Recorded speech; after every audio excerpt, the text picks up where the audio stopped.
Praise the lord. అందరికి వందనాలు. మన ప్రాతకాల ప్రార్థన ప్రారంభించుకుందాం. పిల్లరా ప్రార్థన చేసుకుందాం. పూజ్యనీయుడా, పరిశుద్ధుడా, మహాగణుడా, మహోన్నతుడా, త్రియేక దేవా యేసయ్య, మీకే స్తుతులు స్తోత్రాలు వందనాలు చించుకుంటున్నాను. ఆయన మీ ప్రేమ కొరకు, మీ కృప కొరకు మీ స్తోత్రాలు వందనాలు చించుకుంటున్నాం. గొప్ప కార్యములు, అద్భుత కార్యములు దేవా మా పక్షంగా దేవా జరిగించేటువంటి గొప్ప దేవుడు, మీకు స్తోత్రాలు వందనాలు చించుకుంటున్నాం. దేవా మరి తండ్రి నాయన ఎర్ర సముద్రాన్ని పాయలుగా చేసి దేవా లక్షలాది మంది ఇశ్రాయేలు నడిపించినటువంటి గొప్ప దేవుడు, మీకు స్తోత్రాలు. దేవా ఆకాశం నుంచి దేవా మన్నాను కురిపించి దేవా మీ బిడ్డలందరినీ తృప్తిపరిచినటువంటి గొప్ప దేవుడు, మీకు స్తోత్రాలు.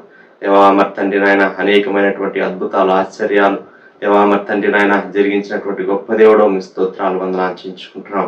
ఇదిగో ప్రభా మరొకసారి నాయన దేవా ఈ వేకువ సమయాన దేవా మరి తండ్రి మీ శ్రేష్టమైన నామాన్ని స్తుతించడానికి, స్మరించడానికి దేవా మాకు ఇచ్చినటువంటి గొప్ప భాగ్యం కొరకు మీ స్తోత్రాలు వందనాలు చించుకుంటున్నాం. దేవా కృప చూపించండి. మీరు పాడుకునే పాటను మా కొరకు దీవించండి. మా స్తుతుల మీద మీరు ఆశీర్వాదం మనం ప్రార్థన చేస్తున్నాం. మీ స్తోత్రాలు. ఇదిగో ప్రభా మరి తండ్రి నాయన 91వ కీర్తన మేము చదువుకునే సమయం అంతటిని కూడా మా కొరకు దీవించండి, ఆశీర్వదించమని ప్రార్థన చేస్తున్నాం. అలాగూ మరి తండ్రి నాయన అయ్యా మీ వాక్యం ద్వారా, మీ సేవకుల ద్వారా మీరు మాతో మాట్లాడమని ప్రార్థన చేస్తున్నాం. దేవా మీరు మాట్లాడే దేవుడు ఇంటున్నందుకు మీ స్తోత్రాలు. దేవా మరి తండ్రి దినదినం మీరు మాతో మాట్లాడుతూ మమ్మల్ని బలపరుస్తూ వస్తున్న విధానం అంతటి కొరకు స్తోత్రాలు. మరొకసారి ఉదయకాలం ప్రభా శ్రేష్టమైన మీ వాక్యాన్ని వినే సమయం అంతటిని మా కొరకు దీవించమని ప్రార్థన చేస్తున్నాం. కృప చూపించండి, సహాయం చేయండి. అలాగే మరి తండ్రి నాయన చివరి ప్రార్థన ఆశీర్వాదం వరకు మీ సన్నిధి మాకు తోడుగా ఉంచమని ప్రార్థన చేస్తున్నాం. మీరు ఆత్మరూపంలో, పరిశుద్ధ ఆత్మరూపంలో సంచరించమని ప్రార్థన చేస్తున్నాం. మీ స్తోత్రాలు. దేవా మరి తండ్రి ప్రార్థనలు ఏకీభవిస్తున్నటువంటి ప్రతి బిడ్డ కొరకు స్తోత్రాలు, ప్రతి వ్యక్తి కొరకు మీకు స్తోత్రాలు చించుకుంటున్నాం, ప్రతి కుటుంబం కొరకు మీకు స్తోత్రాలు చించుకుంటున్నాం. దేవా ఈ సమయాన్ని మా కొరకు దీవించమని ప్రార్థన చేస్తున్నాం. సమస్త విషయాలు కృప చూపించమని దేవా ముందున్న సమయం అంతటిని మా కొరకు దీవించమని యేసయ్య నామములో స్తుతించి ప్రార్థన చేసి అడిగి వేడుకుంటున్నాం పరలోకపు తండ్రి. ఆమేన్. ఆమేన్. ఒక పాట పాడి దేవుని నామాన్ని మహిమపడదాం. శరణాత్మ గీతాల్లో నుంచి 158వ పాట పాడుకుందాం.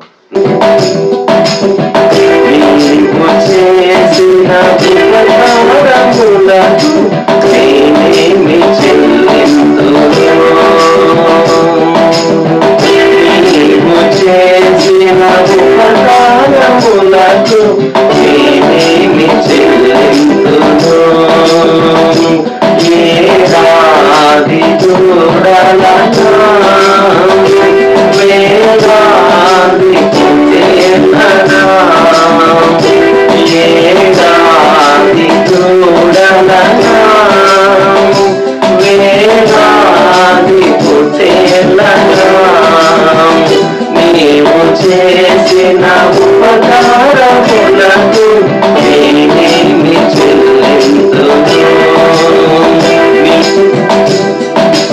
వేలాది నదులంతా విస్తార తైలము నీకిచ్చిన చాలునా? వేలాది నదులంతా విస్తార తైలము నీకిచ్చిన చాలునా? గర్భఫలమైన నా జ్యేష్ఠ పుత్రుని నీకిచ్చిన చాలునా? గర్భఫలమైన నా జ్యేష్ఠ పుత్రుని నీకిచ్చిన చాలునా?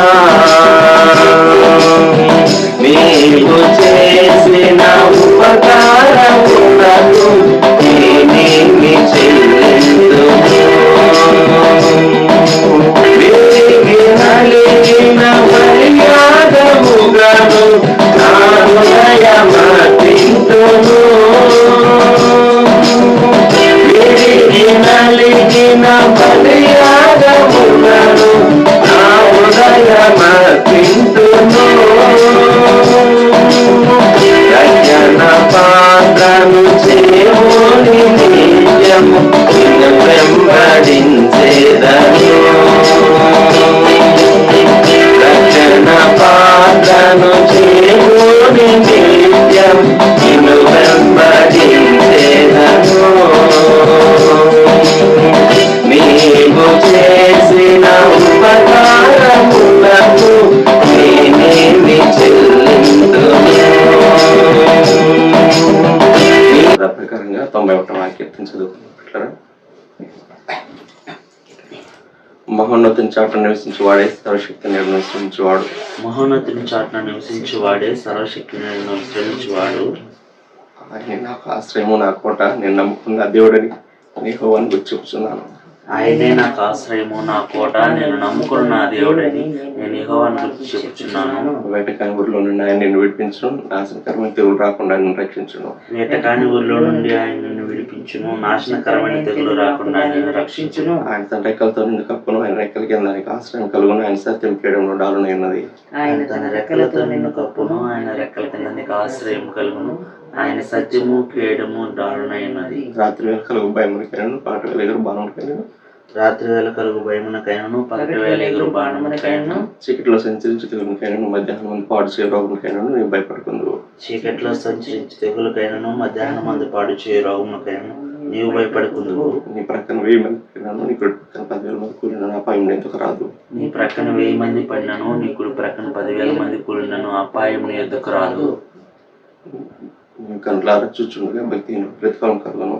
నీవు కనులారా చూచుండగా భక్తిహీనులకు ప్రతిఫలం కలుగును. యెహోవా నీవే నా ఆశ్రయమని నీవు ఉన్నతమైన దేవుని నివాసంగా చేసుకున్నాను.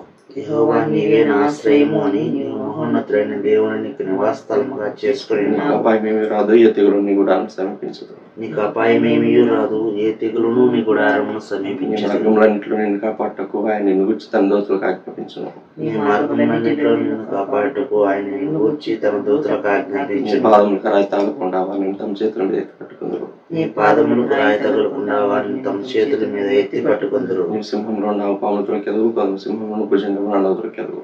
నీ సింహంలో నాగు పాములను దొరికెదవు, కొదమ సింహంలో భుజంగము నాలుగు దొరికెదవు. అతను నన్ను ప్రేమించినవాడు కనుక నేను అతను తప్పించదను, అతను నా నామం వెతికిన వాడు కనుక నేను అతను కనపరచదు. అతడు నన్ను ప్రేమించున్నాడు గనుక నేను అతను తప్పించదను, అతడు నా నామం ఎరిగిన వాడు గనుక నేను అతను కనపరచదను. అతను నాకు మొరపెట్టగా నేను అతనికి ఉత్తరమిచ్చదను, శ్రమలో నేను అతనికి తోడైండి అతను విడిపించదను, గొప్ప చేసేదను.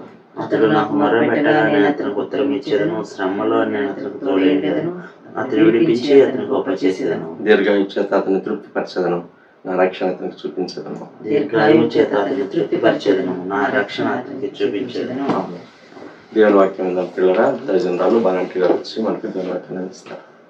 ప్రభువైన యేసుక్రీస్తు నామంలో మీకు శుభములు తెలియజేస్తున్నాను. ప్రేమ పౌలు రోమీయులకు రాసిన పత్రిక 8వ అధ్యాయం 31వ వచనం చదువుకున్నాం. ఇట్లుండగా ఏమందుము, దేవుడు మన పక్షమున నుండగా మనకు విరోధి ఎవడు? ఇంగ్లీష్ లో కూడా చదువుతాను. If God B for us, who can be against us? If God B for us, who can be against us? ప్రార్థన చేసుకుందాం. పరిశుద్ధుడా, ప్రేమ కలిగిన దేవా, కృపగల మా రక్షగా మీకు స్తోత్రాలు నాయన. దయగలిగిన తండ్రి మీకు వందనాలయ్యా. నీ యొక్క కృపా కనికరముల చొప్పున, దయా దాక్షిణ్యముల చొప్పున, కరుణ కటాక్షముల చొప్పున మీరు మమ్మల్ని సజీవులుగా ఉంచుతున్నారు. మా తండ్రి, మేము మనుగడ కలిగి భూమి మీద కొనసాగడానికి మీరు మాకు సహాయం చేస్తున్నారు. మీకు స్తోత్రం చెల్లించుకుంటున్నాం. మా తండ్రి, ఈ నూతన దిన ప్రవేశం కూడా నీ కృప ద్వారానే మేము అందుకున్నామని ఒప్పుకుంటున్నాం. నీ సన్నిధిలోనికి కూడా మీరు ఇచ్చిన ఈ ప్రవేశము, ఇది కూడా నీ అత్యధికమైన కృపలో మీరు మాకు అనుగ్రహించిన గొప్ప భాగ్యమని ఎంచుకొని మేము మిమ్మల్ని స్తుతిస్తున్నాం, మిమ్మల్ని ఘనపరుస్తున్నాం, మిమ్మల్ని హెచ్చిస్తున్నాం, మిమ్మల్ని పూజిస్తున్నాం. ప్రభా, ఇంతవరకు మాకు తోడుగా ఉన్నారు. పాట ద్వారా మీ నామాన్ని గొప్ప చేయడానికి, మిమ్మల్ని స్తుతించడానికి నాయన మీరు మాకు సహాయం చేశారు. మీకు స్తోత్రాలు. ఈ ప్రాతకాల సమయంలో నీ లేఖనాల చుట్టూరా మేము చేరి ఉండగా మీరు మీ వాక్యమును మా కొరకు ఆశీర్వదించండి. మీ వాక్యం ద్వారా మాతో మాట్లాడండి. మీ వాక్యం ద్వారా మమ్మలను సంధించండి, దర్శించండి. మా తండ్రి, మమ్మలను బలపరచండి, మమ్మల్ని ముందుకు నడిపించండి. మీరే మాకు తోడుగుండమని మీ దాసురాలిగా నన్ను మీ చేతుల్లో అప్పగించుకుంటున్నాను ప్రభా. వాడుకోనమని, మహిమను పొందమని, కృప చూపమని యేసు నామములోనే ప్రార్థిస్తున్నాము తండ్రి, ఆమేన్. ప్రియమైన వారులారా, ఈ ఉదయకాల సమయంలో అపోస్తులైన పౌలు చెప్పిన ఒక మాటను గురించి, లేకపోతే తాను ఒక ఇచ్చిన ఒక స్టేట్మెంట్ ను గురించి మనం ఆలోచన చేయబోతున్నాం. ఇంకొక రంగా చెప్పాలంటే ఇది ఒక ఛాలెంజ్. దేవుని పక్షముగా మరి అపోస్తులైన పౌలు ఆనాటి విశ్వాసులకు వేసిన ఒక సవాలు అని మనం కూడా చెప్పుకోవచ్చు. ఈ భాగాన్ని మనం ఈ సమయంలో పరిశీలన చేయబోతున్నాం. ఇట్లుండగా ఏమందము, దేవుడు మన పక్షమున ఉండగా మనకు విరోధి ఎవడు? ఇట్లుండగా ఏమందుము అంటే ఇలా ఉంటే ఇన్ని విషయాలు జరిగితే ఇన్ని గొప్ప కార్యాలు మన పక్షంగా దేవుడు చేసిన తర్వాత ఇక దేవుడు మన పక్షంగా ఉన్నాడు కదా, ఉన్నాడన్న దానికి ఇన్ని ఆధారాలు ఇన్ని రుజువులు ఇచ్చిన తర్వాత ఇక మనకి who can stand against us, మనకి విరోధంగా ఎవరు నిలబడగలరు అని చెప్పి పౌలు ఆనాటి విశ్వాసులను బలపరుస్తున్నాడు. ఆ పైన వచనాలు కనుక మనం చూసుకుంటా వస్తే 28, 29, 30 వచనాలు, దేవుడు తను ప్రేమించే వారికి సమస్తాన్ని మేలు కలుగుటకు సమకూరుస్తాడని, తర్వాత ఆయన మరి సహోదరులు ఆయన జ్యేష్ఠుడై ఉండగా మనల్ని తన యొక్క సహోదరత్వంలోకి ఆయన పిలుచుకున్నాడని, తద్వారా ఆయన మనల్ని తన సారూప్యంలోకి తీసుకొచ్చుకోబోతున్నాడు. దాని కొరకు ఆయన మనల్ని ముందుగా నిర్ణయించుకున్నాడు, ఏర్పాటు చేసుకున్నాడు, పిలుచుకున్నాడు, నీతిమంతులుగా తీర్చాడు, మహిమపరచబోతున్నాడు అనే విషయాలు చెప్పుకుంటూ వచ్చి ఇన్ని విషయాలు లేకపోతే ఎంత భరోసా మనకి ఇచ్చిన తర్వాత ఇట్లుండగా ఏమందుము, దేవుడు మన పక్షముగా ఉండగా మనకి విరోధి ఎవడు? ఈ ఉదయకాల సమయంలో దేవుడు మన పక్షముగా ఉన్నాడు అనే అంశాన్ని గురించి ఆలోచన చేయబోతున్నాం. God is on our side. దేవుడు మన పక్షంగా ఉండబట్టే మనం ఈరోజు సజీవంగా ఉన్నాం. ఆయన యొక్క ప్రణాళిక చొప్పున సజీవంగా ఉన్నాం, ఆయన ప్రణాళిక చొప్పున ఆరోగ్యంగా ఉన్నాం, ఆయన ప్రణాళిక చొప్పున ఉద్యోగాలు చేసుకుంటున్నాం, లేకపోతే పనులు చేసుకుంటున్నాం, చక్కగా నడుస్తున్నాం, మరి అన్ని చక్కని అవయవాలన్నీ మరి చక్కని పరిస్థితుల్లో ఉన్నాయి. ఇదంతా దేవుడు మన పక్షంగా ఉన్నాడు కనుక ఆయన ప్రణాళిక చొప్పున మన జీవితంలో తన కార్యాలను కొనసాగింప చేస్తూ వస్తున్నాడు కనుక దేవుడు మనతో ఉన్నాడు, దేవుడు మన పక్షంగా ఉన్నాడు అన్న సంగతి ఎప్పటికీ మర్చిపోకూడదు. ఆయన మనతో ఉండబట్టే, ఆయన మన పక్షంగా ఉండబట్టే మనం ఈరోజు ముందుకు సాగి వెళ్తున్నాం. అయితే ఒక మాట నేను ముందుగా గుర్తు చేయాలనుకుంటున్నాను. దేవుడు మన పక్షంగా ఉంటే మనకి ఏమి జరుగుతుంది, ఆయన మన పక్షంగా ఉంటే ఆయన మన పక్షంగా చేసిన కార్యాలేంటి, చేయగలిగిన కార్యాలేంటి అనేది ఆలోచించక మునుపు అసలు మన దేవుడు ఎట్టివాడో దేవుని వాక్యం నుంచి జ్ఞాపకం చేయాలనుకుంటున్నాను. దేవుడు ఎట్టివాడో, ఆయన ఎటువంటి వాడో తెలుసుకోవాలంటే మరి ఆదికాండం నుంచి ప్రకటన గ్రంథం వరకు ధ్యానం చేసుకుంటూ చదువుకుంటూ వెళ్తే ఆయన ఎంత గొప్పవాడో, మహోన్నతుడో, బలవంతుడో, జ్ఞానవంతుడు, ఇలా చాలా చాలా విషయాలు మనకు అందుతూ వస్తాయి. అయితే నేను 2 లేక 3 విషయాలు ఈ సందర్భానికి మరి సరిపోయే రీతిగా నేను జ్ఞాపకం చేయాలనుకుంటున్నా. మన పక్షముగా ఉన్న దేవుడు ఎటువంటి వాడు చూద్దాం రండి. మరి ద్వితీయోపదేశకాండంలోకి వెళ్దాం. ద్వితీయోపదేశకాండము 10వ అధ్యాయం 17వ వచనం. ఏలయనగా నీ దేవుడైన యెహోవా పరమ దేవుడును పరమ ప్రభువునై ఉన్నాడు, ఆయనే మహాదేవుడు, పరాక్రమవంతుడు, భయంకరుడైన దేవుడు, ఆయన నరుల ముఖమును లక్ష్య పెట్టని వాడు, లంచము పుచ్చుకొనని వాడు. నీ దేవుడు ఎవరు? నీ దేవుడు ఎలాంటి వాడు? నీ పక్షంగా ఉన్నాను అని చెప్తున్న దేవుడు ఎటువంటి వాడు అని కనుక చూస్తే, నీ పక్షంగా ఉన్న దేవుడు పరమ దేవుడును పరమ ప్రభువునై ఉన్నాడు. ఆయన పరలోకానికి భూలోకానికి లేక పరలోకంలో ఉండే పరమ దేవుడు పరమ ప్రభువునై ఉన్నాడు. ఆయనే మహాదేవుడు, ఆయనే పరమదేవుడు, ఆయనే పరమ ప్రభు, ఆయనే మహాదేవుడు. ఇంకా భీకరమైన మాటలున్నాయి. ఆయన పరాక్రమవంతుడు, ఆయన భయంకరుడైన దేవుడు. మన పక్షంగా ఉన్న దేవుడు పరాక్రమం కలిగిన దేవుడు, పరాక్రమవంతుడు, పరమదేవుడు, పరమ ప్రభువు, మహాదేవుడు, భీకరుడైన దేవుడు, భయంకరుడైన దేవుడు. ఇది ఇంగ్లీష్ లో ఉంటుంది, భయపడవలసిన దేవుడు అంట. నీవు నేను ఆయనకు ఎంతైనా భయము కలిగి బ్రతకాల్సిన వారంగా ఉన్నాం. అంత భీకరుడైన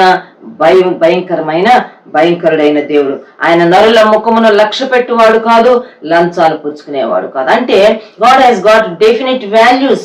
దేవునికి దైవ ప్రమాణాలనే ఉన్నవి కనుక ఆయన మనుషుల్ని చూచి, నరుల ముఖాలను చూచి, ఓ ఈయన అని చెప్పి ఒక ప్రత్యేకమైన గుర్తింపు, ఓ ఈయన అసలు నేను పట్టించుకోక్కర్లేదు అనే తత్వము కాదు దేవునిది. ఆయన నరుల ముఖమును లక్ష్య పెట్టువాడు కాదు. ఒకవేళ దేవుడికి మనం ఏమైనా లంచాలు ఇస్తే లంచాలు పుచ్చుకునేవాడు కూడా కాదు సుమా. కొంతమంది దేవుడికి లంచం ఇవ్వడానికి ప్రయత్నం చేస్తారు. ఏదో ఒక కార్యాన్ని పూనుకుంటారు, దేవా ఈ కార్యం గనక నువ్వు చెయ్యాలి దేవా, నువ్వు లేకపోతే నువ్వు నా పక్షంగా లేకపోతే ఈ కార్యం నేను చేసుకోలేను, ఇదిగో లంచం అని చెప్పి తీసుకొచ్చి కొన్నిసార్లు కొంతమంది ఒక దురుద్దేశంతో, దుర్బుద్ధితో, సరైన అవగాహన లేకుండా దేవునికి కానుకలు తీసుకొని వస్తుంటారు. అందుకే దేవుని సన్నిలోకి నువ్వు తీసుకొచ్చే కానుక కూడా ఏ ఉద్దేశంతో తెస్తున్నావు కూడా నువ్వు పరీక్షించుకో. నువ్వు లంచం లాగా తెస్తే లంచం పుచ్చుకునేవాడు కాదు, లంచం తీసుకుని నీ పక్షంగా కార్యాలు చేసేవాడు కూడా కాదు. రోజు ఏ రకమైన బలము లేని వాడికి ఉన్న ఒక గొప్ప భరోసా ఏంటంటే, లంచము పుచ్చుకొనని, నరుల ముఖము లక్ష్య పెట్టని న్యాయవంతుడైన దేవుడు ఇంకా సింహాసనం మీదే కూర్చొని ఉన్నాడు. ఆయన రాజ్య పరిపాలన చేస్తున్నాడు. ఆయన వద్దకు వెళ్ళిన వారికి ఆయన న్యాయము చేసే దేవుడుగా ఉన్నాడు. కనుక దేవుడు మన పక్షంగా ఉన్నాడు అనే అంశాన్ని మనం ధ్యానం చేయక మునుపు మన దేవుడు ఎటువంటి వాడో మనం కొన్ని మాటల్లో చెప్పుకున్నాం. ఆయన పరమ దేవుడు, పరమ ప్రభువు, మహాదేవుడు, పరాక్రమవంతుడు, భయంకరుడైన దేవుడు, లంచం పుచ్చుకోడు, నరుల ముఖాన్ని లక్ష్య పెట్టేవాడు కాదు. ప్రియమైన వారులారా, ఈ దేవుణ్ణి మనం మన పక్షంగా కలిగి ఉన్నామనే విషయాన్ని మనం మర్చిపోకూడదు. నిర్గమకాండం 15వ అధ్యాయం 3వ వచనంలో ఉంటుంది, యుద్ధ శూరుడైన యెహోవా అని ఆయనకు పేరు. ఓ మాట ప్రకటన గ్రంథం 19వ అధ్యాయం 11వ వచనంలో ఉంటుంది, యుద్ధములు జరిగించువాడు, యుద్ధములలో జయము పొందిన మన దేవుడు గొప్ప దేవుడు అనే విషయాన్ని మనం ఈ ఉదయ కాలం జ్ఞాపకం చేసుకుంటున్నాం. కనుక రోమాపత్రిక 8వ అధ్యాయం 31వ వచనంలో ఏమన్నదంటే, ఇట్లుండగా ఏమందుము, దేవుడు మన పక్షముగా ఉండగా మనకి విరోధి ఎవరు? Who can be against us? మనకు విరోధంగా ఉండి మనకు విరోధిగా లేచిన వాడు ఏమి చేయగలడు? మనకి ఏమి చేయలేడు. ఎందుకో తెలుసా? గొప్ప దేవుడు, బలవంతుడైన దేవుడు, భూమి ఆకాశాలను సృష్టించిన దేవుడు నీ పక్షంగా ఉంటే నీకు విరోధంగా వచ్చేవాడు, నీకు విరోధంగా నిలబడేవాడు నీకేమి చేయలేడు. అందుకే యెషయా గ్రంథం 54వ అధ్యాయం 7వ వచనంలో ఉంటది, నీకు విరోధముగా రూపింపబడిన ఏ ఆయుధము వర్ధిల్లదు. అది ఆయుధం కావచ్చు, వ్యక్తి కావచ్చు, అంశము కావచ్చు, పరిస్థితి కావచ్చు, ఏదైనా కావచ్చు, నీకు విరోధంగా నిలబడింది ఏది వర్ధిల్లదు. ఎందుకో తెలుసా? నీ పక్షంగా ఉన్నవాడు గొప్పవాడై ఉన్నాడు, నీ పక్షంగా దేవుడు ఉన్నాడనే విషయాన్ని మనం ఉదయకాల సమయంలో ఆలోచించబోతున్నాం. కనుక దేవుడు ఇప్పుడు మన పక్షంగా ఉండి ఆయన what can he do for us, మన కోసం ఆయన ఏమేమి చేయగలడు, లేక ఆయన ఏమేమి చేస్తూ వచ్చాడు అనే విషయాలు మనం ఆలోచన చేయబోతున్నాం. చూడండి, ఇదే రోమాపత్రిక 8వ అధ్యాయంలో ఆయన మన పక్షంగా ఉండి ఏమి చేశాడో మొట్టమొదటి 8:26 ఆఖరి లైన్ చదువుతాను. ఆ ఆత్మ తానే మన పక్షముగా విజ్ఞాపనము చేయుచున్నాడు. ఆయన మన పక్షముగా ఉన్నాడు. ఆయన మన బలహీనతను చూచి మనకు సహాయం చేయుచున్నాడు. ఏలయనగా మనకు యుక్తంగా ఎలాగూ ప్రార్థన చేయవలనో తెలియదు గనుక ఉచ్చరింప శక్యము కాని మూలుగులతో ఆ ఆత్మ, పరిశుద్ధాత్మ నిన్ను నన్ను ఆదరించటానికి, నిన్ను నన్ను సత్యంలో నడిపించటానికి సంఘం మీదకి పంపబడిన పరిశుద్ధాత్ముడు, దైవాత్మ మన పక్షంగా విజ్ఞాపన చేయువాడుగా ఉన్నాడు. తర్వాత మాట కూడా 27లో ఉంటది, ఆయన దేవుని చిత్త ప్రకారము పరిశుద్ధుల కొరకు విజ్ఞాపనము చేయుచున్నాడు. కనుక పరిశుద్ధుల కొరకు విజ్ఞాపన చేస్తున్నాడు, మన కొరకు విజ్ఞాపన చేస్తున్నాడు. కిందకి రండి, 34వ వచనంలో ఉంటది, శిక్ష విధించువాడు ఎవడు? మనకంటూ శిక్ష అంటూ విధించగలిగితే ఎవరున్నారు? చనిపోయిన యేసుక్రీస్తే. మన కోసం ప్రాణం పెట్టిన వాడే, మన దోష నివృత్తి కోసం ప్రాణం పెట్టిన వాడే శిక్ష విధించాలి. అయితే ఆయన మృతులలో నుండి లేచిన వాడుగా ఉన్నాడు, దేవుని కుడిపార్శ్వం ఈ రోజు ఉన్నాడు. అంతేకాదు నీ కోసం, నా కోసం, మన పక్షముగా ఆయన దేవునికి విజ్ఞాపన చేస్తాడు. ప్రియమైన వారులారా, జ్ఞాపకం పెట్టుకున్నాం. మొదటి విషయం ఏంటంటే, మన పక్షముగా ఉన్నవాడు మన పక్షంగా విజ్ఞాపన చేస్తున్నాడు. చాలా సార్లు మన కోసం మనం సరిగ్గా విజ్ఞాపన చేసుకోము. మన కోసం మనకి ఎలా చేసుకోవాలో తెలియదు, లేకపోతే మన ఫ్యామిలీ కోసం మనకి ఎలా చేసుకోవాలో ప్రార్థన తెలీదు. మన సంఘం కోసం మనం చేసే ప్రార్థన చాలా సార్లు అది పర్ఫెక్ట్ ఇంటర్సెషన్ గా ఉండదు, సరిపోయిన చాలినంత సంపూర్ణమైన విజ్ఞాపనగా ఉండదు. మన ప్రపంచ దేశాల కోసం, లేకపోతే మనం ఎదుర్కొంటున్న పరిస్థితుల కోసం జరుగుతున్న ప్రార్థనలు, విజ్ఞాపనలు అవి చాలినవి కాకపోవచ్చు, చాలినంత విజ్ఞాపన జరగకపోవచ్చు. అయితే ఒక గొప్ప విషయం ఏంటంటే, నీ కొరకు, నా కొరకు, నీ పక్షంగా, నా పక్షంగా తండ్రి కుడిపార్శ్వమున ఉండి ఆయన విజ్ఞాపన చేస్తున్నాడు. ఆయన విజ్ఞాపన కర్త. He's the author of intercession. విజ్ఞాపనకు కర్త అయి ఉన్నాడు. ఆయన విజ్ఞాపన చేస్తా ఉంటే నీవు నేను ఆయన విజ్ఞాపనకు ఇంకా కొంచెం కొంచెం కొంచెం యాడ్ చేస్తూ వెళ్తున్నాం. అంతేగాని సంపూర్ణమైన, పరిపూర్ణమైన విజ్ఞాపన దేవుడు చేస్తున్నాడు. ఈరోజు మన పక్షంగా తండ్రి సన్నిధిలో ఉండి మానక రాత్రింబగళ్ళు విజ్ఞాపన చేస్తున్నాడు. మనము చేసుకోలేని కార్యము, మన కొరకు ఇతరులు చేస్తున్న కార్యము అది చాలినదిగా ఉండనప్పుడు ఆయనే మన పక్షంగా విజ్ఞాపన చేస్తాం. చూడండి, హెబ్రీ పత్రికలో కూడా ఈ మాట ఉంటుంది. 7వ అధ్యాయం 25వ వచనం, హెబ్రీ ద్వారా దేవుని యొద్దకు వచ్చు వారి పక్షమున విజ్ఞాపన చేయుటకు నిరంతరము జీవించుచున్నాడు. చనిపోయిన వాడు ఎందుకు తిరిగి లేచాడంటే మృతులలో నుండి, ఎందుకు కుడిపార్శ్వమున చేరాడంటే తండ్రికి దేవుడు తన పక్షమున చేరుతున్న వారి కొరకు నిరంతరము విజ్ఞాపన చేయడానికే జీవించున్నాడు. ఎందుకు ప్రభు సమాధిలో నుంచి లేచాడు? మరణం జయించాడు, లోకాన్ని జయించి సమస్తాన్ని జయించి ఈరోజు సజీవుడిగా తండ్రి కుడిపార్శ్వం ఎందుకున్నాడంటే తన పక్షముగా ఉన్న వారందరి కొరకు నిరంతరము విజ్ఞాపన, అన్సీజింగ్లీ, ఆపకుండా విజ్ఞాపన చేయడానికి ఈరోజు తండ్రి కుడిపార్శ్వమున ఆయన జీవిస్తున్నాడు. ఎంత బాగుంది, ఎంత ధైర్యం. ఈరోజు మన కోసం ప్రార్థన చేసే వాళ్ళు లేకపోవచ్చు. కొన్నిసార్లు మనం డెజోలేట్ గా అందరు మనల్ని వదిలిపెట్టేశారేమో, మన కొరకు ఎవరు ప్రార్థన చేయట్లేదు, మన గురించి ఎవరికి భారం లేదనుకుంటా అనిపిస్తుందేమో. అలాంటి సమయంలో గుర్తు పెట్టుకోవాల్సిన విషయం, జ్ఞాపకం చేసుకోవాల్సిన విషయం ఏంటంటే నీ కొరకు నా కొరకు నిరంతరము విజ్ఞాపన చేయడానికే ఆయన మరణాన్ని జయించి తిరిగి లేచి ఈరోజు దేవుడు కుడిపార్శ్వంలో ఉండి విజ్ఞాపన చేస్తున్నాడు. ఇది మొదటి అంశం. రెండోది ఏంటంటే రెండవ అంశము కీర్తన 68:20. దేవుడు మా పక్షమున పూర్ణ రక్షణ కలుగజేయు దేవుడై ఉన్నాడు, మరణము తప్పించరా ప్రభువైన యెహోవా వశము. మరణము అంటూ తప్పించాలంటే దేవుడు తప్పించాల్సిందే. సో మరణము తప్పించుట దేవుని వశము, మా పక్షముగా దేవుడు పూర్ణ రక్షణ కలుగచేయు దేవుడై ఉన్నాడు. ప్రియమైన వారులారా, మన పక్షంగా దేవుడు విజ్ఞాపన చేస్తున్నాడు. రెండోది, మన పక్షంగా దేవుడు పూర్ణ రక్షణ, పర్ఫెక్ట్ సాల్వేషన్ ఆయన ఇచ్చే దేవుడుగా ఉన్నాడు. ఒకప్పున హెబ్రీ పత్రిక 7వ అధ్యాయం ఆ యొక్క 25వ వచనంలో కూడా అదే మాట ఉంది. దేవుడు తన పక్షంగా వారి పక్షం ఆయన పక్షంగా చేర్చున్న వారి కొరకు నిరంతరము విజ్ఞాపన చేయువాడును, అంత మాత్రమే కాకుండా వారిని సంపూర్ణముగా రక్షించు దేవుడై ఉన్నాడు. హెబ్రీ 7:25లో ఆ మాట మనకు కనబడుతుంది. వారి విషయంలోకి వెళ్దాం. చూడండి, ద్వితీయోపదేశకాండము 3వ అధ్యాయం 22వ వచనం. దేవుడైన యెహోవా మీ పక్షముగా యుద్ధము చేయువాడు గనుక వారికి భయపడవద్దని ఆజ్ఞాపించి తిని.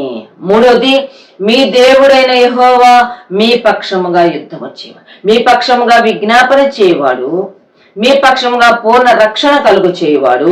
మూడోది, మీ పక్షముగా యుద్ధము చేయవాడు. దేవుడు మన పక్షంగా యుద్ధాలు చేస్తాడంట. యుద్ధాలు చేయడం అవసరమా? విశ్వాసం యుద్ధాలు చేయాలా, పోరాటాలు చేయాలా అంటే కాదు. మనం యుద్ధాలకు వెళ్ళటల్లా, మన పక్షం మనకు వ్యతిరేకంగా యుద్ధాలు చేసే వాళ్ళు ఉన్నారు. మనకు విరోధంగా శత్రుగణం లేచి మనతో యుద్ధం చేస్తున్నప్పుడు మనం కాదు, మన పక్షంగా మన దేవుడు యుద్ధం చేస్తాడంట. విరోధులు నీకేమి చేయగలరు? నీతో యుద్ధం చేసేవారితో నీ దేవుడైన యెహోవా యుద్ధం చేసేవాడుగా ఉన్నాడంట. నేను 2-3 విషయాలు జ్ఞాపకం చేస్తాను. ఇశ్రాయేలీలు ఐగుప్తు దేశంలో నుంచి బయటకు వచ్చారు. వారికి దేవుడు వాగ్దానం చేసిన పాలు తేనెలు ప్రవహించి ఆ కనాన్ దేశం వైపు వారు ప్రయాణం ప్రారంభించారు. వారు ప్రయాణం చేస్తా ఉన్నారు. కొద్ది దినాలైంది ప్రయాణం, అంతే. వారు అలా ప్రయాణం చేస్తూ ఉండగా వారిని ఐగుప్తుల నుంచి విడుదల చేసిన, లేకపోతే అలౌ చేసిన, అనుమతించి పంపించేసిన ఐగుప్తీయులకి, ఫరో రాజుకి, అరే ఎందుకు వదిలేసాం, మనము వెళ్ళి మనం వాళ్ళని తిరిగి వెనక్కి తెచ్చుకుందాం. ఇంతమంది వెళ్ళిపోయారే, బహుశా దేశం అంతా ఖాళీ అయిపోయిందేమో, 20 లక్షల మంది వెళ్ళిపోయారు, మన పనివారంతా వెళ్ళిపోయారు, మన దాసులుగా మనకి కఠినమైన సేవలు చేస్తున్న పనివారు మనకు లేకుండా వెళ్ళిపోయారే అని చెప్పి వాళ్ళని తరుముకుంటా వారిని వెంబడిస్తా ఉన్నారు. ఐగుప్తు సైన్యము ఇశ్రాయేలీని చేస్తా వచ్చే టైంకి వారు ఎర్ర సముద్రం దగ్గరికి వచ్చారు. ముందు ఎర్ర సముద్రం ఉంది, వెనక్కి తిరిగి చూసుకుంటే చాలా దూరాన ఐగుప్తు యొక్క రథాలు, గుర్రాలు, సైన్యం కనబడతా ఉంది. 2 పక్షాల అరణ్యం, కీకారణ్యంలో వారు చిక్కుపోయారు. ఆ పరిస్థితుల్లో ఏమి చేయలేని నిస్సహాయ పరిస్థితుల్లో వారు చాలా గజగజలాడిపోతున్నప్పుడు మోషే దేవుని వైపు చూస్తాడు. దేవా, ఏం చేయాలి? వీళ్ళందరూ తన మీద లేస్తా ఉంటారు. నువ్వు మమ్మల్ని ఇక్కడికి తీసుకొచ్చావు, మమ్మల్ని ఏం చేయబోతున్నావు? ఐగుప్తులో మాకు సమాధులు లేవనా, మమ్మల్ని ఇక్కడికి తీసుకొచ్చావు, ఈ అరణ్యంలో మమ్మల్ని చచ్చిపోవడానికి తీసుకొచ్చావని వారు మోషే అహరోనుల మీద తిరగబడినప్పుడు దేవుడు మోషేతో మాట్లాడుతున్నాడు. చూడండి, నిర్గమకాండము 14వ అధ్యాయం 14వ వచనం. 14:14లో యెహోవా మీ పక్షమున యుద్ధము చేయును, మీరు ఊరకయే ఉండవల్లని ప్రజలతో చెప్పాను. దేవుడు మోషేకు చెప్పాడు, మోషే ఇశ్రాయేలీలతో చెప్తున్నాడు, మీ యెహోవా మీ పక్షమున యుద్ధము చేస్తాడు. దేవుడు వారి పక్షంగా యుద్ధం చేశాడు. ఆశ్చర్యకరంగా యుద్ధం చేశాడు. ఒక గొప్ప గాలి వచ్చి ఆ యొక్క తూర్పు గాలి చేత ఎర్ర సముద్రం 2 పాయలుగా చేయబడింది. మోషే తన చేతిలో ఉన్న కర్రను మరి ఎర్ర సముద్రం వైపు చూపించడం, వెంటనే తూర్పు గాలి వచ్చి ఆ సముద్రాన్ని 2 పాయలుగా చేసి ఆరిన నేల ఏర్పడింది. ఆరిన నేల మీద ఈ యొక్క 20 లక్షల మంది తక్కువ లేకుండా ఎర్ర సముద్రాన్ని దాటి అవతలకు వెళ్ళిపోయారు. ఇశ్రాయేలీలు ఐగుప్తీయులతో యుద్ధం చేయాల్సిన అవసరం రాలేదు. వీరు దాటారు. తిరిగి మోషే తన కర్ర ఎర్ర సముద్రం వైపు చూపించినప్పుడు సముద్రం మరలా కలిసిపోయింది. యుద్ధము చేయకుండానే దేవుడు వారి పక్షంగా చేసిన బలమైన కార్యం చేత ఆ ఐగుప్తీయులు సముద్రంలో మునిగిపోయారు. శవాలు కొట్టుకొని వచ్చినాయి. ప్రియమైన వారులారా, ఉదయకాల సమయంలో ప్రభు మనతో మాట్లాడుతున్నాడు. దేవుడు మన పక్షంగా ఉన్నాడు, జ్ఞాపకం పెట్టుకోండి. లోకంలో నుంచి, పాపం నుంచి, సాతాను చేతుల నుంచి విడిపించబడిన తర్వాత తిరిగి శత్రువు మన పక్షం, మన వెనకాల పరిగెత్తుకుని వస్తాడు. వాడు మనకి విరోధే, వాడు ఎన్నటన్నిటికీ మనకి విరోధే. ఏదో రకంగా మనల్ని ఇబ్బంది పెట్టాలని, మనల్ని తిరిగి వెనక్కి లాగాలని చెప్పి శత్రువు మనల్ని వెంబడిస్తాడు. అయితే జ్ఞాపకం పెట్టుకున్న ఒక ధైర్యాన్ని కలుగు చేసే అంశం ఏంటంటే, God is on our side. దేవుడు మన పక్షంగా ఉన్నాడు. దేవుడు మన పక్షంగా యుద్ధం చేస్తాడు. మనం వదిలిపెట్టేసి వచ్చిన విషయాలు, మనం వదిలిపెట్టి వచ్చిన లోకం, పాపం, సాతాను, ఈ శరీర సంబంధమైన క్రియలు మనతో యుద్ధం చేసినప్పుడు వాటిని జయించడానికి దేవుడు కృపిస్తాడు. ఆ పాత స్వభావం, ఆ పాత స్థలము, ఆ పాత అలవాట్లు, ఆ పాత వ్యక్తులు మనల్ని చేస్తూ వచ్చినప్పుడు ప్రభు మన పక్షంగా యుద్ధం చేసి వాటి నుంచి మనల్ని విడిపిస్తాడు. ఉదయకాల సమయంలో నీవేదన్నా ప్రభు నమ్ముకున్న తర్వాత ఇంకా నీ పాత అలవాటు, ప్రాచీన స్వభావం, విడిచిపెట్టిన పాపం ఒకవేళ నీతోటి పోరాడుతూ ఉంటే, నిన్ను తిరిగి జయించాలని, వశపరచుకోవాలని ప్రయత్నం చేస్తుంటే జ్ఞాపకం పెట్టుకో, ధైర్యం తెచ్చుకో. నీ పక్షంగా నీ దేవుడే యెహోవా యుద్ధము చేయుచున్నాడు, యుద్ధము చేస్తాడు. ఆ పాతది ఏదైనా కానివ్వండి, దాన్ని ఒక రోజు నువ్వు జయిస్తావు. అది నీ చేతుల్లో చిత్తుగా ఓడిపోద్ది అనేది ఉదయకాలం ప్రభు మనకు జ్ఞాపకం చేస్తున్నాడు. రెండో విషయంలో గనక మనం వస్తే, నెహెమ్యా గ్రంథం 4వ అధ్యాయం 20వ వచనం. నెహెమ్యా గ్రంథంలో కూడా తిరిగి నెహెమ్యా ఇదే మాట తనతో ఉన్న దేవుని ప్రజలకు జ్ఞాపకం చేస్తాడు. నెహెమ్యా గ్రంథం 4వ అధ్యాయం 20వ వచనం. ఇక్కడ కాంటెక్స్ట్ ఏంటంటే, మరి నెహెమ్యా రాజైన అర్తహషస్త దగ్గర పర్మిషన్ తీసుకొని ఇశ్రాయేలు యూదా దేశానికి తిరిగి వస్తాడు. అక్కడికి ఎందుకు వచ్చాడు తానంటే, యెరూషలేము చుట్టూరా ఉన్న ప్రాకారాలు శిథిలాలుగానే ఉన్నాయని, తర్వాత 12 గేట్స్ ని, 12 లార్జ్ గేట్స్ ని కాల్ చేసేశారు, అవి అలాగే ఉన్నాయని చెప్పినప్పుడు చాలా ఫీల్ అవుతాడు. ఇంతకాలం గడిచిపోయినా గానీ ఇంకా ఎందుకు రెస్టోర్ కాలేదు, ఎందుకు యెరూషలేము చుట్టూరు ఉన్న ప్రాకారాలు తిరిగి మరి కట్టబడలేదు, గుమ్మాలు ఎందుకు తిరిగి నిలబెట్టబడలేదని చాలా అప్సెట్ అయ్యి చాలా సిక్లీ లుక్ తో ఉన్నప్పుడు అర్తహషస్త రాజు అడుగుతాడు. అర్తహషస్త రాజుకి నెహెమ్యా కప్పు అందించేవాడు, కప్పు బేరర్, ద్రాక్షరసాన్ని అందించేవాడు. ఒకరోజు అడుగుతాడు, ఏం నువ్వు చాలా సాడ్ గా ఉన్నావు, ముఖం చాలా విచారంగా ఉంది ఏంటి, నీవేమో ఆరోగ్యంగానే ఉన్నావు కదా అంటే, మరి నా పితరుల సమాధులున్న పట్నం చుట్టూరు ఉన్న ప్రకారములు పడిపోయినాయి, గుమ్మాలు కాల్ చేశారు రాజా, మరి నేను how can I be happy, నేను ఎలా సంతోషంగా ఉండగలను అని అడుగుతాడు. అలాగైతే నువ్వేం చేయాలనుకుంటున్నావు, నువ్వు వెళ్ళు అని చెప్పినప్పుడు తాను బయలుదేరి వెళ్తాడు. పట్టణం చుట్టూరు ఉన్న ప్రాకారాలను, గుమ్మాలను తాను రెస్టోర్ చేస్తూ ఉండగా, at that time of restoration శత్రువు తిరిగి వాళ్ళ మీదకి వస్తాడు. చాలా నానా రీతులుగా వాళ్ళ మీద దాడులు చేస్తా వస్తాడు. ఈ 4వ అధ్యాయంలో మనం అదే చూస్తాం అన్నమాట. ఆ మొదటి వచనంలో ఉంటుంది 4:1, మేము గోడ కట్టుచున్న సమాచారము విని సంబల్లట్టు మిగుల కోపగించి రౌద్రుడై యూదులను ఎగతాళి చేయడానికి బయలుదేరి వస్తాడు. పడిపోయిన గోడలు తిరిగి కట్టుకుంటున్నందుకు, కాలిపోయిన గుమ్మాలను తిరిగి నిలబెట్టుకుంటున్న వార్త వినగానే శత్రువులు బయలుదేరి వచ్చేసి వీళ్ళని ఎగతాళి చేస్తున్నారు. వీళ్ళ చుట్టూరా చేరి నానా రకాలైన జోక్స్ చేస్తున్నారు. ఎన్నో ఏళ్ల క్రితం పడిపోయిన ఈ యొక్క గోడల్ని మీరు నిలబెట్టాలనుకుంటున్నారా, ఈ పని మీరే చేయాలనుకుంటున్నారా, ఈ పని మీరే కంప్లీట్ చేసుకోవాలనుకుంటున్నారా, మీ యొక్క పనులు ఒక్కరోజు అయిపోతాయి అనుకుంటున్నారా, మీరు అసలు ఈ చెత్తని ఏం చేస్తారు, కుప్పలుగా పడిపోయిన రాళ్ళని ఏం చేయబోతున్నారు, మీరు కట్టిన గోడల మీద ఒక నక్క దూకితే ఆ గోడ కూలిపోద్దని చెప్పి చాలా వాళ్ళని నిరాశలోకి తీసుకెళ్తా వాళ్ళ మీద నానా రకాలుగా దాడులు చేస్తుంటారు. సెటైర్లు, సర్కాస్టిక్ గా మాట్లాడతా, ఎగతాళి చేస్తా, జోక్స్ వేస్తా, అంతేకాకుండా ఓకమ్మడిగా చాలా మంది యుద్ధానికి వచ్చేసేస్తారు. వాళ్ళ మీదకి యుద్ధం చేద్దామని వాళ్ళు బయలుదేరి వచ్చినప్పుడు వీళ్ళు చాలా నిస్సహాయ పరిస్థితుల్లో వారు దేవుని వైపు చూస్తూ ఉంటారు. 8వ వచనంలో ఉంటుంది, మిగుల కోపపడి యెరూషలేము మీదకి యుద్ధమునకు వచ్చి పని ఆటంకపరచవలనని వారందరూ కట్టు కట్టి మమ్ములను కలతపరచగా, యుద్ధం చేయాలని బయలుదేరి వచ్చారు. ఒక కట్టుగా బయలుదేరి వచ్చారు. వాళ్ళ మీదకి వచ్చేసినప్పుడు చాలా డిస్టర్బ్ అయిపోయారు. ఆ పరిస్థితుల్లో నెహమ్యా ప్రార్థన చేస్తాడు. నెహమ్యా దేవుని ప్రజల్ని ఎంకరేజ్ చేస్తాడు. 9వ వచనంలో ప్రార్థన చేస్తున్నాడు అని ఉంది. 14వ వచనంలో వారందరినీ తాను ఎంకరేజ్ చేస్తాడు. ఆఖరికి తాను ఒక మాట అంటాడు చూడండి, 4వ అధ్యాయం 20వ వచనం, గనుక ఏ స్థలంలో మీకు బాకానాదం వినబడును అక్కడికి మా యుద్ధకు రండి, మన దేవుడు మన పక్షముగా యుద్ధము చేయను. మీరందరూ ఎవరి ఖడ్గాలు వారు ధరించి ఉండమని చెప్తాడు. ఈ చుట్టూరా సిటీ చుట్టూరా మరి శత్రువులు బయలుదేరి వచ్చేసారు కనుక వాళ్ళు గనక ఏదన్నా యుద్ధానికి గనక దిగితే, వార్ బ్రేక్ అయితే మేము యుద్ధనాదం బాకానాదం వినిపిస్తాం మీకు, వెంటనే మీరు ఆ ప్లేస్ కి వచ్చేసేయండి. అయితే గుర్తు పెట్టుకోండి, మన దేవుడు మన పక్షంగా యుద్ధము చేయరు. మీరేం భయపడవద్దు, యుద్ధం చేయాల్సి వస్తేమో అనుకుంటున్నారేమో, యుద్ధం చేయాల్సిన అవసరం లేదు. కానీ ఖడ్గదారులై ఉండండి, శత్రువు మూకుమ్మడిగా దిగొస్తే బాకానాదం ఊదినప్పుడు వచ్చేసేయండి. అయితే మీరు యుద్ధం చేయక్కర్లేదు, మన దేవుడు మన పక్షంగా యుద్ధము చేయరు. ప్రియమైన వారలారా, నెహమ్యా తన ప్రజలకు ఆ టీచింగ్ ఇచ్చేశాడు. నెహమ్యా తన ప్రజల యొక్క మనసులోకి ఆ ఇన్పుట్ పెట్టేసేసాడు, మన పక్షంగా దేవుడు యుద్ధం చేస్తాడు. గుర్తు పెట్టుకోండి. ఏం చేయలేపారు శత్రువులు, ఏదేదో బెదిరించారు, యుద్ధాయుధాలు వేసుకుని బయలుదేరి వచ్చినట్టు చేశారు, కట్టుగా వచ్చారు, జోక్స్ చేశారు, ఎగతాళి చేశారు, బెదిరించారు, కానీ యుద్ధం చేయలేపారు. ఎందుకంటే వీరి పక్షంగా ఉన్న దేవుడు బలవంతుడై ఉన్నాడు. మన దేవుడు గొప్పదే. ఓ విశ్వాసిగా నీవు కూడా నీ జీవితంలో రెస్టోర్ అవ్వాలని ప్రయత్నం చేస్తున్నప్పుడు నీ యొక్క పడిపోయిన పరిస్థితులను, కూలిపోయిన పరిస్థితులను, ఆత్మీయ జీవితంలో గతంలో ఏవేవి పోగొట్టుకున్నావో వాటన్నిటినీ తిరిగి సంపూర్చుకునే పరిస్థితుల్లో, ఆ ప్రయత్నాలలో శత్రువు నీ మీద దాడి చేస్తాడు, నిన్ను భయపెడతాడు. నెహమ్యాతో ఉన్న వారిని భయపెట్టినట్టు. అయితే జ్ఞాపకం పెట్టుకోండి, దేవుడు వారి పక్షంగా యుద్ధం చేశాడు. సుమారుగా బైబిల్ పండితులు ఏమంటారంటే 125 years నుంచి ఆ శిథిలాలు అలాగే ఉన్నాయంట.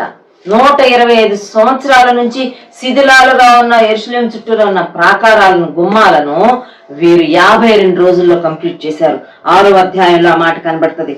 6వ అధ్యాయం నెహమ్యా గ్రంథం 15వ వచనం, ఈ ప్రకారంగా ఏలూలు మాసము 25వ దినమందు అనగా 72 దినములకు ప్రాకారమును కట్టుట సమాప్తమైపోయింది. Just 52 days. ఎందుకో చెప్పమంటారా? వారి దేవుడు వారి పక్షంగా యుద్ధం చేస్తూ, మనం రెస్టోర్ అవ్వాలని ఆశ పెడితే మనం తిరిగి సమకూర్చబడాలి. గతంలో ఉన్న ప్రార్థనా జీవితం, ఆత్మీయ జీవితం, సాక్ష్య జీవితం, రక్షణ జీవితం నేను తిరిగి కట్టుకోవాలి, నేను తిరిగి బలం పుంజుకొని ముందుకెళ్లాలని అనుకున్నప్పుడు శత్రువు నీ మీద దాడి చేస్తున్నట్టు, నిన్ను కలతపరుస్తున్నట్టు కనబడినా భయపడాల్సిన అవసరం లేదు. మన దేవుడు మన పక్షంగా ఉన్నాడు. ఆయన hour God is a God of restoration. మనం తిరిగి సమకూరడం దేవునికి ఇష్టం, తిరిగి కట్టబడడం దేవునికి ఇష్టం. దేవుడు ఖచ్చితంగా మన పక్షంగా యుద్ధం చేస్తాడు. కనుక దేవుడు ఆనాడు ఐగుప్తులోంచి వారిని చేసుకుంటూ వచ్చిన ఐగుప్తీయులతో దేవుడు యుద్ధం చేసి ఇశ్రాయేలీయులకు జయమిచ్చాడు. నెహమ్యా కాలంలో పడిపోయిన పట్టణ ప్రాకారాలను తిరిగి కట్టుకుంటున్న వారి మీదకి వచ్చిన శత్రువుతో దేవుడు యుద్ధం చేసి 52 రోజుల్లో ఆ నిర్మాణం కంప్లీట్ అయ్యేటట్టుగా చేశాడు. 3వ విషయాన్ని గుర్తు చేసి నేను ముందుకు వెళ్ళిపోతాను. యెహోషువ గ్రంథం 10వ అధ్యాయంలోకి రండి. యెహోషువ గ్రంథం 10వ అధ్యాయంలో మరి ఇక్కడ యెహోషువ నాయకత్వం కింద ఇశ్రాయేలీలు కనాను దేశాన్ని స్వాధీనం చేసుకుంటున్నారు. కనాను దేశంలో మరి డిఫరెంట్ సిటీస్ ని డిఫరెంట్ పీపుల్ ఆక్యుపై చేస్తున్నారు. ఫిలిస్తీన్లు, యెబూసీలు, గిర్గాషీలు, అమ్మోనీలు, మోయాబీలు, ఇలాగా. కనుక వీళ్ళు ఒక్కొక్క ప్రాంతం మీద యుద్ధం చేసి ఆ శత్రువులను జయించి ఆ ప్రాంతాలను వీరు స్వాధీనం చేసుకుంటూ వెళ్తున్నారు. ఎందుకంటే కనాను దేశం వీళ్ళది. వీళ్ళు కనాను దేశం విడిచిపెట్టి కరవులో ఐగుప్తుకు వెళ్ళారు యోసేపు కాలంలో. అక్కడ వారు 430 సంవత్సరాలు ఉండిపోయిన తర్వాత తిరిగి ఎప్పుడో ఆదికాండం 15వ అధ్యాయంలో అబ్రహాముతో చేసిన వాగ్దానం చొప్పున దేవుడు తిరిగి వీళ్ళని వెనక్కి తీసుకొని వస్తున్నాడు. సో వీళ్ళు వెనక్కి రావాలి, వీళ్ళ దేశాన్ని వీళ్ళు స్వాధీనం చేసుకోవాలి.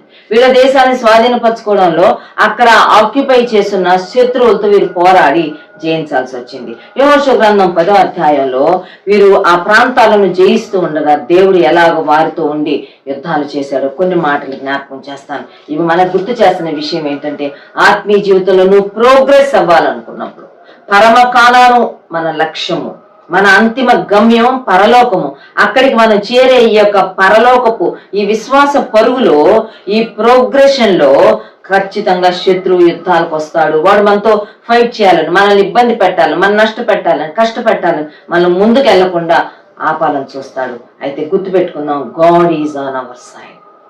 If God is for us, who can be against us?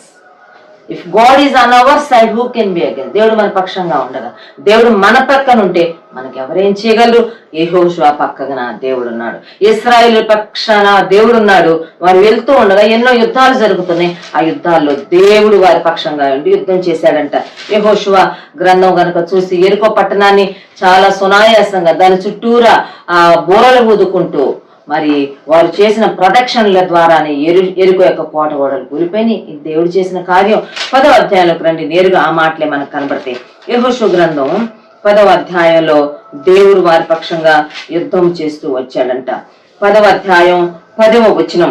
ఇక్కడ కూడా శత్రు రాజులు కొంతమంది అందరు కలుసుకొని మరి వీళ్ళ మీదకి వచ్చారు. ఈ ఇశ్రాయేలీల మీదకి వచ్చినప్పుడు 10:10 ఉంటుంది. అప్పుడు యెహోవా ఇశ్రాయేలీలు ఎదుట వారిని కలవరపరచగా. సో దేవుని యొక్క ఇంటర్ఫియరెన్స్ ఉంది. దేవుడు వారి పక్షంగా యుద్ధం చేస్తుంది. దేవుడే ఈ యొక్క ఇశ్రాయేలీలు ఎదుట శత్రువుల్ని కన్ఫ్యూజ్ చేసేసాడు, కలవరపరిచేశాడు. ఆ కలవరంలో వాళ్ళే ఒకరినొకరు చంపుకొని చాలా ఘోరంగా పరాజయం పొందినట్టుగా మనం చూస్తాం. ఇంకొంచెం అయితే 14వ వచనంలో ఉంటుంది, ఈ యొక్క గిబియోన్లోనికి వచ్చినప్పుడు వీరు యుద్ధం చేశారు. ఆఖరికి యెహోషువ సైన్యం జయం పొందింది. దాని గురించి మాట 14వ వచనం, యెహోషువ గ్రంథము 10వ అధ్యాయం 14వ వచనం. యెహోవా ఒక నరుని మనవి వినిన ఆ దినము వంటి దినము దానికి ముందే గాని దానికి తరువాతనే గాని ఉండలేదు. నాడు ముందుకు రావడానికి ఎక్కడోళ్ళు అక్కడ ఆగిపోండి. 24 hours సూర్యుడు ఆగిపోయాడంట. యుద్ధము భీకరంగా జరిగింది. దేవుడు వారి పక్షంగా యుద్ధం చేశాడు. ఇశ్రాయేలీయులు గెలిచారు, శత్రువులు ఓడిపోయారు. మాటలన్నీ మనకి ఏం జ్ఞాపకం చేస్తున్నాయంటే, మనతో దేవుడు ఉన్నాడు, మన పక్షంగా దేవుడు ఉన్నాడు. ఆయన మన పక్షంగా యుద్ధాలు చేస్తూ వస్తాడు. ఇదే అధ్యాయం 30వ వచనం, ఇదే అధ్యాయం 32వ వచనంలో ఏమంటది? యెహోవా లాకీషు పట్టణాన్ని ఇశ్రాయేలుకి అప్పగించాడు. యెహోవా లిబ్నాను దాని రాజును ఇశ్రాయేలుకి అప్పగించాడు. దేవుడు అప్పగిస్తున్నాడు, దేవుడు యుద్ధాలు చేస్తున్నాడు.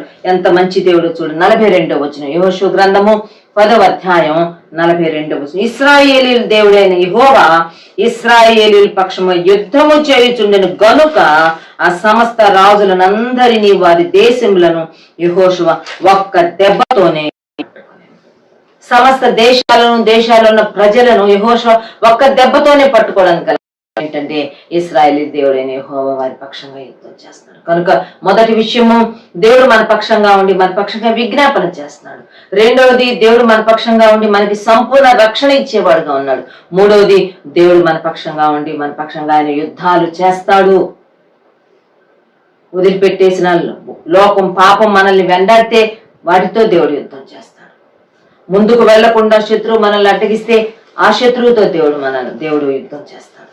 మనం పోగొట్టుకున్న తిరిగి సమకూర్చుకుంటుంటే శత్రువు అడ్డగిస్తే అక్కడ కూడా శత్రువుతో చేసి మెట్టుకు మనం ముందుకు వెళ్ళడానికి దేవుడు మనకి సహాయం చేస్తాడు. Wonders, God will do miracles on his people side. ఆయన తన ప్రజల పక్షంగా అద్భుతాలు చేస్తాడు, టేక్ కేర్ చేస్తాడు, వాళ్ళ పక్షంగా కార్యాలు సఫలపరుస్తాడు, వారి పక్కన నిలబడి వారిని బలపరుస్తాడు, వారి పక్షంగా వ్యాజ్యం ఆడతాడు, వారికి సహకారిగా ఉంటాడు, యుద్ధాలు చేస్తాడు, విజ్ఞాపన చేస్తాడు, పూర్ణ రక్షణ కలుగు చేస్తాడు. ఉదయకాల సమయంలో ఆలోచన చేసుకుందాం, నిర్ణయం చేసుకుందాం, ఒక క్లారిటీతో ప్రభు ప్రార్థన చేద్దాం. ప్రభా, నేను నీ పక్షంగా ఉన్నాను, నీవు నా పక్షంగా ఉన్నావు, నీకు వందనాలు. నీ సాక్షిగా అంతం వరకు నన్ను కొనసాగింపు చేయి. అటువంటి కృప ఈ భూమి మీద నీవు నాకు నిత్యము కలుగు చేయమని చెప్పి ప్రార్థన చేసుకుందాం. ప్రభు సహాయాన్ని అడుగుదాం. ప్రభు ఈ మాటలను మనందరి కొరకు దీవించును గాక. ఆమేన్. ప్రార్థన చేసుకుందాం పిల్లరా, ప్రార్థన చేసుకుందాం. పూజ్యుడా, పరిశుద్ధుడా, మహాగణుడా, మహోన్నతుడా యేసయ్యా, మీ స్తోత్రాలు వందనాలు చెల్లించుకుంటున్నాం. ఈ మంచి సమయం కొరకు స్తోత్రాలు, మీరు ఇచ్చినటువంటి వాక్య సందేశం కొరకు స్తోత్రాలు చించుకుంటున్నాను ఆయన. దేవా మరి తండ్రి, మీరు మా పక్షాన ఉండేటువంటి దేవుడని, దేవా మీరు మాతో మాట్లాడినటువంటి విధానం అంతటి కొరకు స్తోత్రాలు. దేవా మరి తండ్రి నాయన, మీరు పరమదేవుడై ఉన్నారని, దేవా మరి తండ్రి నాయన భయంకరుడైనటువంటి దేవుడు, దేవా మరి తండ్రి అయా మనుషులను లక్ష్య పెట్టువాడు కాదని, దేవా లంచం పుచ్చుకున్నవాడు కాదని, దేవా మీరు మాకు సెలవిచ్చిన విధానం అంతటి కొరకు స్తోత్రాలు, వందనాలు చేయించుకుంటున్నాం. దేవా ప్రభా అయా మీరు అనేకమైనటువంటి శ్రేష్టమైన మరి తండ్రి గుణ లక్షణాలు అలాగూ శక్తి కలిగినటువంటి దేవుడు, అందుని బట్టి స్తోత్రాలు, వందనాలు చేయించుకుంటున్నాను ఆయన. ఇదిగో ప్రభావం నాయన, మీరు మా పక్షంగా ఉండేటువంటి దేవుడు అని మీరు సెలవిచ్చిన విధానం అంతటి కొరకు స్తోత్రాలు. దేవా మరి తండ్రి ప్రభా పరిశుద్ధుల కొరకు దేవా విజ్ఞాపన చేసేటువంటి దేవుడని మీరు సెలవిచ్చిన విధానం అంతటి కొరకు స్తోత్రాలు చేయించుకుంటున్నాను ఆయన. దేవా అవును ప్రభా, మీ యొద్దకు వచ్చి వారి కొరకు నాయన మీరు విజ్ఞాపన చేసేటువంటి దేవుడని దేవా మీరు సెలవిచ్చిన విధానం అంతటి కొరకు స్తోత్రాలు, వందనాలు చేయించండి. దేవా ప్రభా ఇశ్రాయేల్ ప్రజలు ప్రభా ఐగుప్తుని విడిచి కనాన దేశం వైపు నాయన మరి తండ్రి నాయన వెళ్తున్నటువంటి సందర్భంలో దేవా మరి తండ్రి నాయన వారు విడిచిపెట్టినటువంటి ఆ యొక్క శత్రువులు దేవా మరలా వెంబడించినప్పుడు నాయన మరి మీ బిడ్డల పక్షంగా మీరు యుద్ధము చేసినటువంటి గొప్ప దేవుడవు, మీకు స్తోత్రాలు నాయన. యెహోవా మీ పక్షమున యుద్ధం చేయవాడని దేవా మీరు మాతో మాట్లాడే విధానం అంతటి కొరకు స్తోత్రాలు. అవును ప్రభా, మేము విడిచిపెట్టినటువంటి పాత జీవితం, పాత పద్ధతులు, పాత అలవాట్లు దేవా మరలా మమ్మల్ని వెంటాడినప్పుడు ప్రభా అయా మా పక్షంగా ఉండి నాయన దేవా మరి తండ్రి శత్రువుతో యుద్ధం చేసేటువంటి గొప్ప దేవుడని, దేవా మా పక్షంగా యుద్ధం చేయడానికి గొప్ప దేవుడుగా మీరు మాకు ఉన్నారని దేవా మీరు మాతో మాట్లాడిన విధానం అంతటి కొరకు స్తోత్రాలు చేయించుకుంటున్నాం. అలా ప్రభా మరి తండ్రి ఇజ్రాయేల్ పక్షంగా మీరుండి దేవా మరి నాయన ఐగుప్తు యొక్క సైన్యాన్ని ఎలాగో ప్రభా మరి తండ్రి నాయన ప్రభా సంహరించి దేవా మరి తండ్రి గొప్ప విజయాన్ని ఇశ్రాయేలుకు మీరు అనుగ్రహించారు. ఆ రీతిగా ఈ దినాల్లో ప్రభా మా యొక్క ఆత్మీయ యాత్రలో కూడా మాకు నాయన మరి తండ్రి మీరు విడిచిపెట్టినటువంటి పాత జీవితం, పాత పద్ధతుల అలవాట్లన్నిటిని ప్రభా మరి తండ్రి ప్రభా మరి నాయన వాటన్నిటి మీద మాకు జయం ఇవ్వడానికి మీరు మా పక్షంగా యుద్ధం చేయడానికి సిద్ధంగా ఉన్న దేవుడని మీరు సెలవిచ్చిన విధానం అంతటి కొరకు స్తోత్రాలు, కృప చూపించండి ఆయన. సహాయం చేయమని ప్రార్థన చేస్తున్నాం, మీ స్తోత్రాలు. అవునాయన మరి తండ్రి నెహెమ్యా దినాల్లో ప్రభా నెహెమ్యా దేవా మరి తండ్రి అయా యెరూషలేము యొక్క ప్రాకారంలో శిథిలమైపోయినటువంటి స్థితిలో ఉన్నప్పుడు దాన్ని పునర్నిర్మించుకోవాలని తాను తీర్మానం చేసుకున్నప్పుడు ఎలాగూ ప్రభా మరి తండ్రి నాయన అయా మరి ముందుకెళ్ళినప్పుడు నాయన సన్బలటు దేవా మరి తండ్రి శత్రువులను తీసుకుని వచ్చి వారి మీదకి దాడికి దేవా దిగాడు. దేవా విషయాలన్నీ మీరు మాకు సెలవిచ్చిన విధానం అంతటి కొరకు స్తోత్రాలు. అవును ప్రభా, పాడైపోయినటువంటి శిథిరాలని దేవా బాగు చేసుకోవాలని తీర్మానం చేసుకున్నప్పుడు దేవా మరి తండ్రి పాడైపోయినటువంటి దేవా మరి ఆత్మీయ జీవితాన్ని దేవా మరలా పునర్నిర్మించుకోవాలని తీర్మానం చేసుకున్నప్పుడు దేవా మరి శత్రువు నాయన వస్తాడని దేవా మరి శత్రువుని జయించేటువంటి దేవుడిని, శత్రువుకి అపజయాన్ని, శత్రువుకి భయాన్ని కలిగించేటువంటి దేవుడని మీరు మాతో మాట్లాడిన విధానం అంతటి కొరకు స్తోత్రాలు. అవును ప్రభా, 125 సంవత్సరాలుగా శిథిలమైపోయినటువంటి పరిస్థితుల్లో ఉన్నటువంటి యెరూషలేము యొక్క ప్రాకారములు కేవలం ప్రభా మరి తండ్రి వాళ్ళు నాయన పునర్నిర్మించుకోవాలని తీర్మానం చేసుకున్నప్పుడు కేవలం 52 దినాల్లో దాన్ని మరలా పునర్నిర్మించుకోవడానికి దేవా మీరు సహాయం చేసినటువంటి గొప్ప దేవుడు, మీ స్తోత్రాలు.